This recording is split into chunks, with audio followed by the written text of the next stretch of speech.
Professor Dominika Kasprowicz, thank you so very much for joining our interview series. Let me start right away with the first question. How do you interpret Karol Nawrocki's narrow presidential victory within the broader trajectory of democratic backsliding in Poland? Does it reflect a recalibration of populist dominance despite 2023 parliamentary setback for PiS? Or does it suggest the consolidation of a hybrid regime model that blends electoral competitiveness with authoritarian resilience? That's a very interesting and very complex question that has several underpinnings. And to answer it, I think we should start, from the beginning. At this point, Anno Domini 2025, Poland as a country and Poles as society are in the unprecedented situation and unprecedented global regional circumstances. And I believe that the overarching evaluation of the situation, both of the society and of the political system, proves that it's not as bad as occasionally is being indicated over media or over especially electronic online outlets. Just let me start with a short reminder about the fact that for years, especially in terms of economic growth, but also political developments, Poland has been seen as a front runner of the back then new EU member states. And in spite of many turbulences, political turbulences that happened on the way, I'm convinced that still there is a quite, let's say, quite substantial democratic potential within the system and within the society. To give the first argument to back this, I would say that in spite of the growing cleavage and the deepening political polarization, we do still have the alternation of power. We observed it, we had it after the 2023 parliamentary elections, and also the course of action in the recent presidential election can prove that this backsliding, it's of course a good question as to the direction, but at the moment I would not find very much a lot of persuasive arguments to back it, to agree with it. But nevertheless, of course, what we have had recently and the result of the presidential election and the victory of Mr. Karol Nawrocki, it's an obvious U-turn after just few years of the pro-European, more liberal government in power. And it was a quite obvious, although narrow, victory of the opposing narratives. What we tend to say, what we say when commenting on the presidential elections in Poland and their course and results is that, of course, it is about the politicians, the candidates, but it's mostly about the government that is in a certain moment in power. So what I'm trying to say is that to better understand the wider context of the victory of or a lack of victory in the presidential elections is to keep in mind the performance or underperformance of the certain government in power. And this is what actually has been happening. The this feeling of disillusionment, the slow but gradual loss of the public support by the coalition government was mirrored also in the presidential elections. Of course, it's not the only reason of the electoral result in 2025, but without having this variable in the context, in the picture, it's really hard to understand properly what actually has happened. Right. To what extent did Nawrocki's ideologically coherent messaging and symbolic alignment with figures such as Donald Trump and Viktor Orban transcend conventional party cleavages and reconfigure voter alignments along deeper cultural or civilizational lines? It's an interesting question because since early 2000, what we see in Poland is shifting cleavages and changing trajectories. Until then, it was quite obvious this post-communist versus pro-European sentiment present among the electorates. Since the early 2000s, when the formerly aligned center and right-leaning parties became the two main opponents. This cleavages, changing cleavages, is actually happening, and they are quite. Let's say that the direction and the dynamic is quite interesting. Since the 25 years, we can read and we can see quite a lot of empirically driven studies and comments that are pointing to the changing moods and changing trends in the Polish electorate. Nevertheless, the cleavage, I believe, now is quite salient. Is the cleavage that goes in between traditional and liberal lifestyles and more socially oriented or liberal economic worldviews. And what is kind of surprising or unexpected is that this pro-social yet traditional in the lifestyle aspect of social attitude that belongs to the right or to the traditional and or populist radical right, what is more centrist and liberal in terms of economy and pro-European, pro-progressive, it belongs to the currently governing, at least part of the parties currently governing the centrist and little left, or what has left of left in Poland. You were asking about the civilizational realignment. Of course, in the course of the electoral campaign, these were quite obvious points of reference, especially made by Mr. Nawrocki, who in many moments of the electoral campaign, in many of his messages, where he was very in line in the message and in the course of policies characteristic for Trump and occasionally also for Viktor Orban. I should that those two cases or those two sympathies or alleged sympathies also need to be analyzed separately. When it comes to the US and Donald Trump, aside from personal sympathies, in fact, Mr. Nawrocki was the only candidate who, in the course of electoral campaign, has has been welcomed in the White House just for a brief moment. Nevertheless, it happened.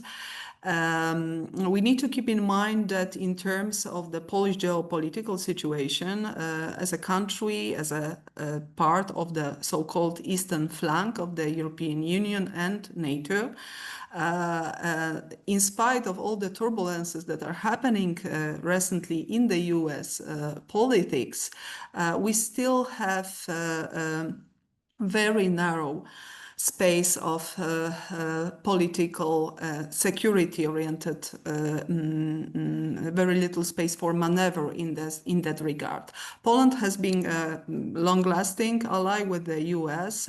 Our membership in NATO and the US military presence in this part of Europe has been of great importance. And I believe both of the candidates less or more openly were or are still siding with the American ally. So therefore, nobody, I think, around here would be surprised with this very open and positive attitude of Mr. Nawrocki towards the US president. I think that this wider global security context played an utmost important role. When it comes to the Hungarian case and Viktor Orban, it's not a secret that the former government and also the currently stepping down President Mr. Duda, also the Law and Justice Party, has been in friendly terms with Viktor Orban and his party.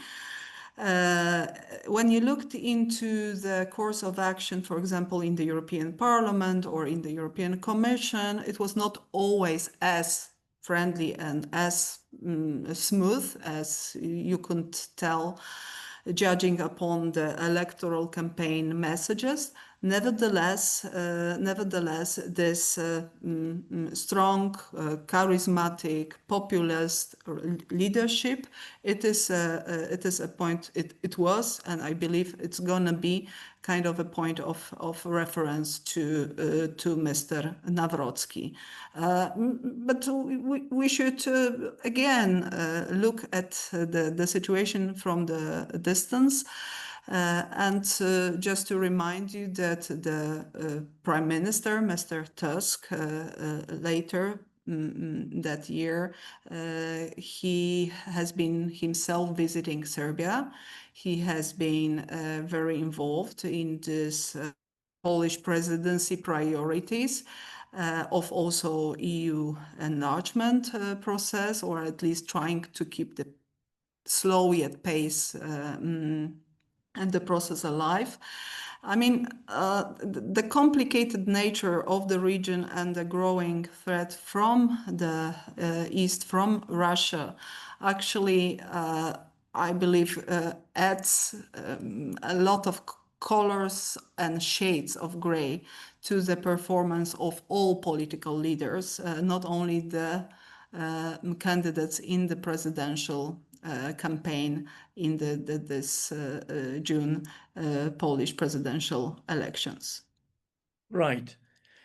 What structural and discursive limitations inhibited the effectiveness of the liberal centrist coalition in this electoral cycle?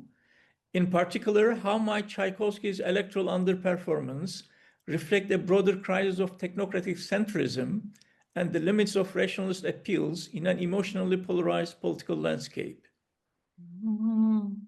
Of course, emotions play a role. It is not only a case of Poland. I believe that this is the era of politics of emotions.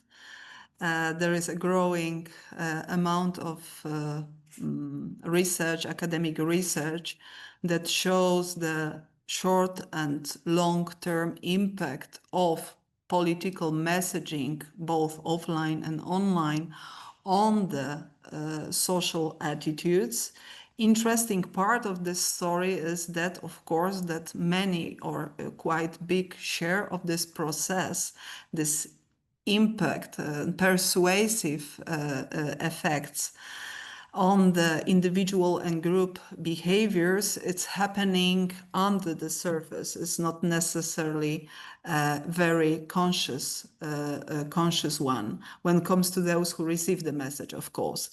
Nevertheless, we can say that the recent political or electoral campaign, the presidential electoral campaign in Poland, was, of course, touching the right buttons when it comes to the pre-existing emotional underpinning within the electorates.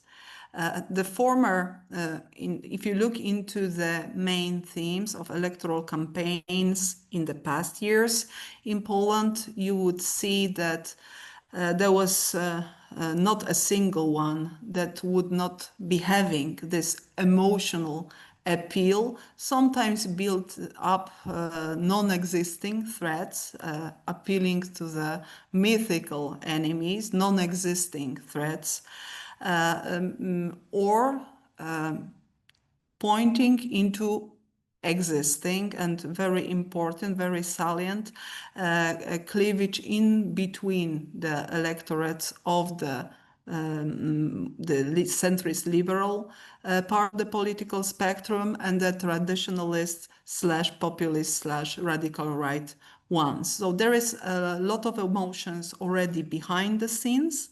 And it was Mr. Nawrocki who was definitively more efficient in triggering those emotions in the electoral campaign. On the contrary, Mr. Trzaskowski was oriented more into this reconciliation process. He was promising to become the president of all Poles, all Polish citizens, the one who will be or would be able to make a pact and start the process of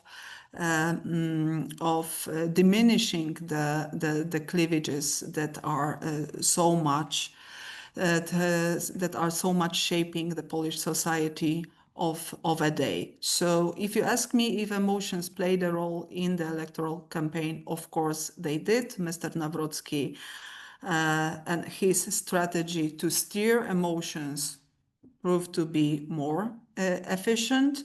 Apparently, in the times of crisis and war and the growing polarization, even the moderate part of the electorate needed some kind of more substantial, of course, in terms of messaging, push and promise, more appealing communicate, and it was not happening.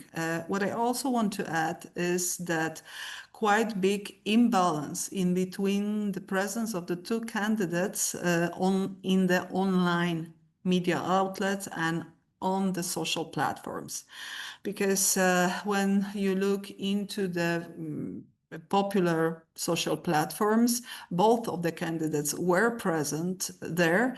Nevertheless, it's quite evident that the team of Mr. Trzaskowski didn't put enough attention on his presence over the social media that, as we know, not only appeal to the youngest voters, but it's especially important when it comes to also spreading the false news, disinformation or misinformation.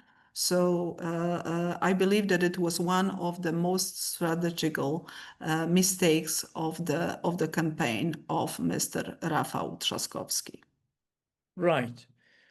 From a political communication perspective, did the 2025 presidential campaign mark a paradigmatic shift from policy-based deliberation to symbolic and effective personalization? If so, how might this transformation affect democratic accountability and voter agency? Poland is a parliamentary type of system, which means that the recent presidential elections held under the majoritarian formula, of course, is important for several reasons, but I would not see it as a key to all, like the most important key to the processes you are asking about.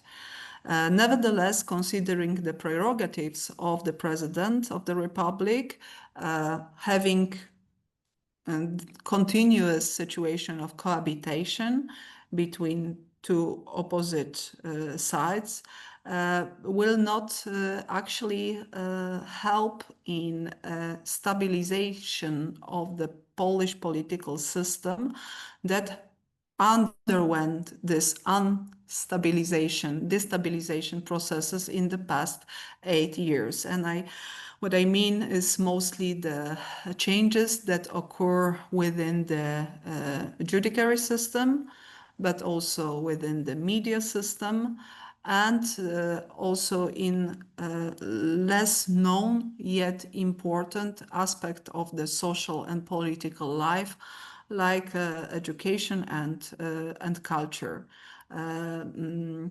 If you're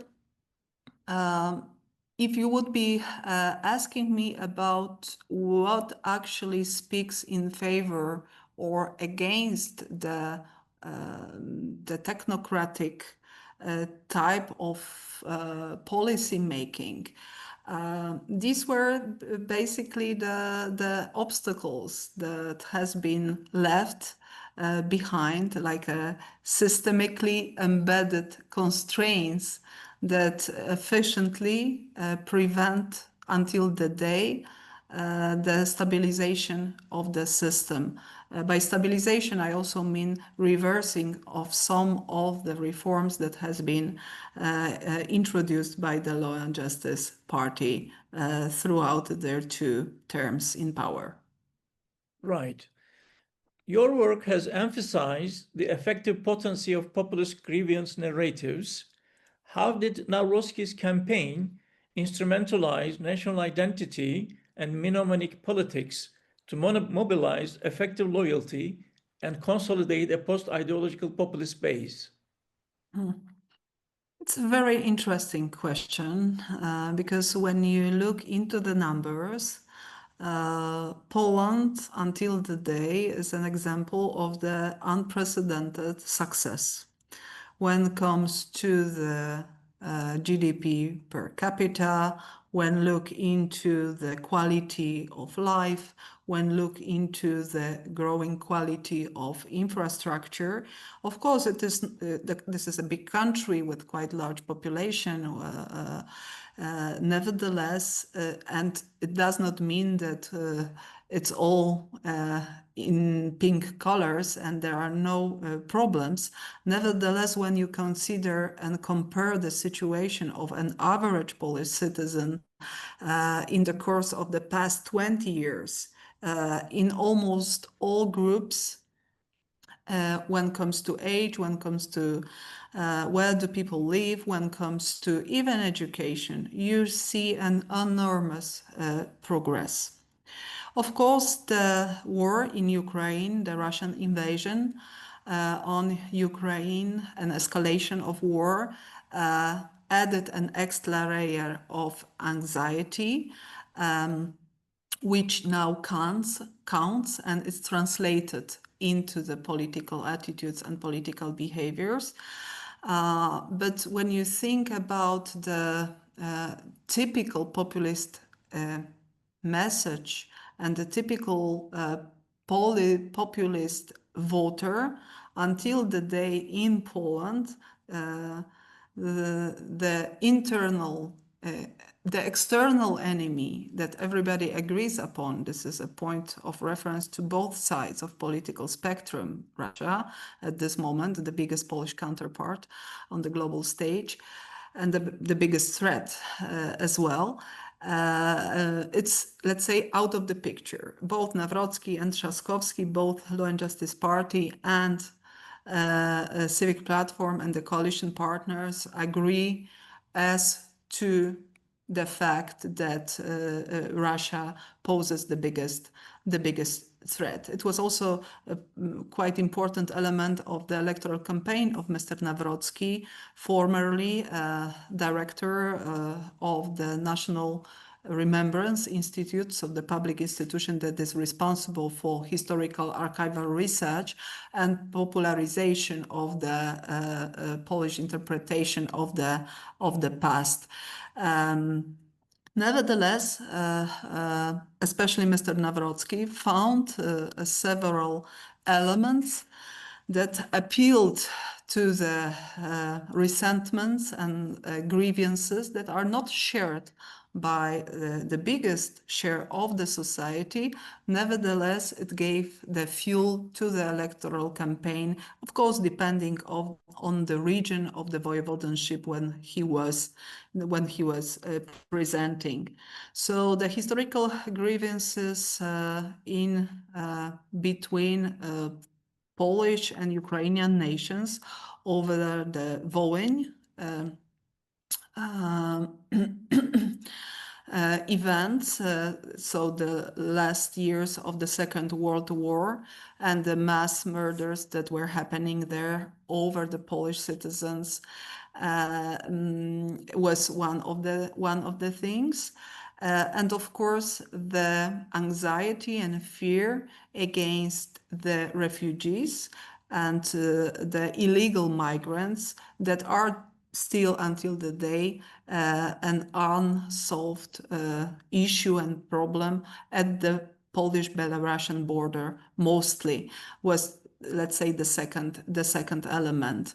When it comes to other resentments, they don't, in my opinion, have much of the empirical evidence behind. Nevertheless, they tap into this anti-EU rhetoric more in line with the narrative that as much as possible, Poland should stay independent within the European Union, working in favor in its own interest and not undergoing or agreeing to the pressure especially from the European Commission. So none of these three elements, historical resentments, I give the example of Polish-Ukrainian relations, the migrants or refugees or illegal migrants, and the third anti-EU stance. This is nothing new in the Polish politics because this is something that is present more or less visibly for the last 25 years at least. It worked again, especially when directed to the specific groups of electorate of Mr. Nawrocki. I would not say that these are the overarching and widely spread attitudes among the Polish society. On the contrary, yet it worked for this specific purpose in this specific context. Right. Would you argue that nationalist populist rhetoric, encapsulated in slogans like Poland first, has become hegemonically embedded in the Polish political imaginary? If so, what counter-hegemonic discursive strategies remain available to liberal democratic actors? As I said before, this themes and motives can be seen as reoccurring ones. I wouldn't say that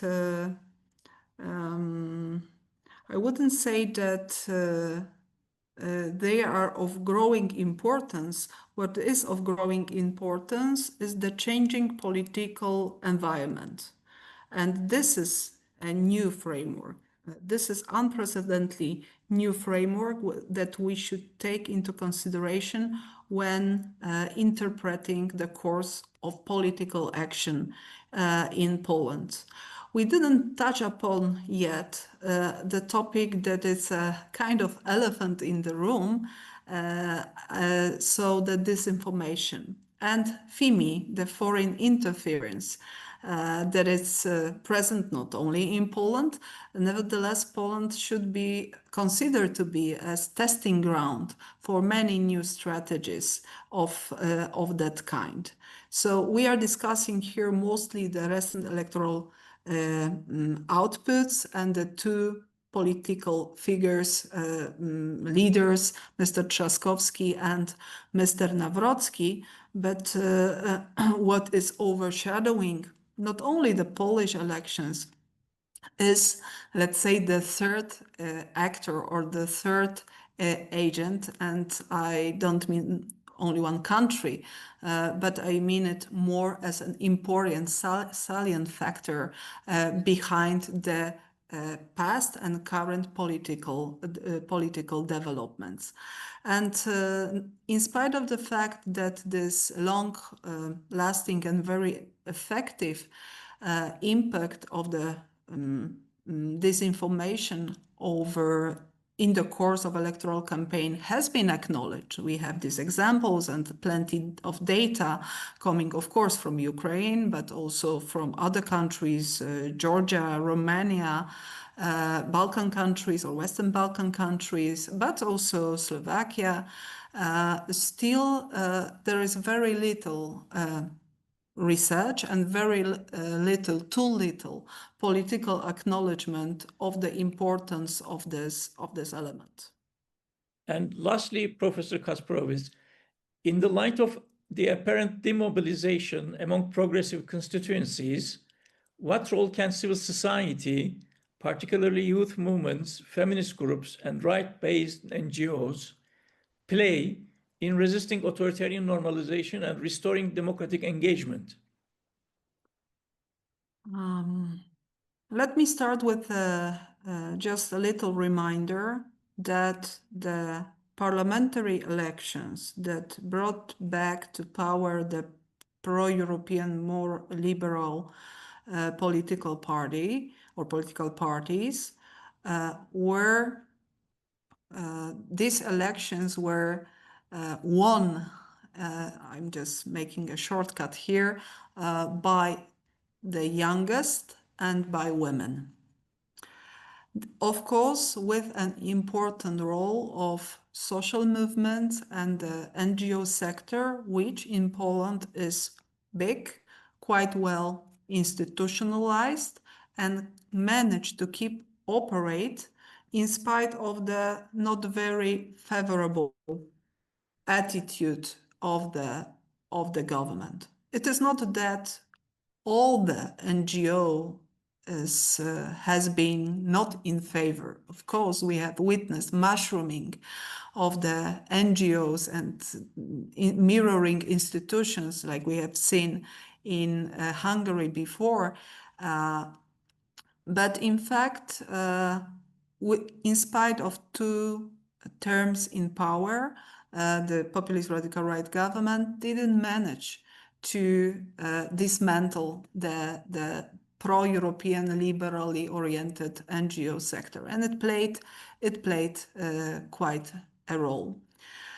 So I would say that at the moment, the salience of this part of the society, so engaged, quite well trained, very capable, very well interconnected in between the European and global networks, with a know-how already in-house, is of great importance.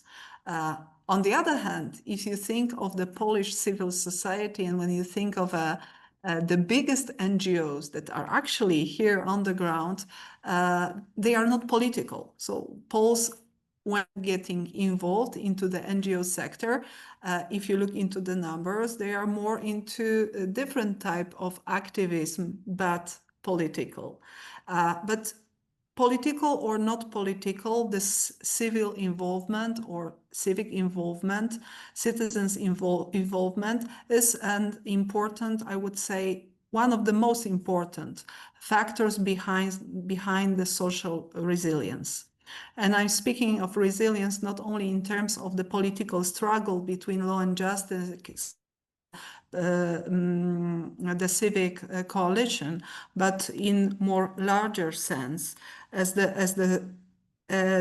about the society that is facing the global challenges, not only war in Ukraine and the growing threat from the eastern flank, but also the climate and migration and all other crises that other societies are facing. So this underpinning and interconnectivity of citizens involved in political or not political NGOs is of crucial importance, and it's still there. If you ask me if this is at the moment, Anno Domini 2025, kind of medicine for treatment for the populist radical right parties on the rise. It's hard to say because, as you said, we observe this disillusionment of the current policies. We see the growing impatience as to the reforms that were expected and promises that were until the day not delivered. So it's a matter of the mobilization and maybe search for a political alternative. Yeah. Okay. Professor Kasprowicz, thank you so much for your time. Appreciate it. Thank you, sir. Thank you. I wish we can keep in touch, and I'm looking forward to your next interviews.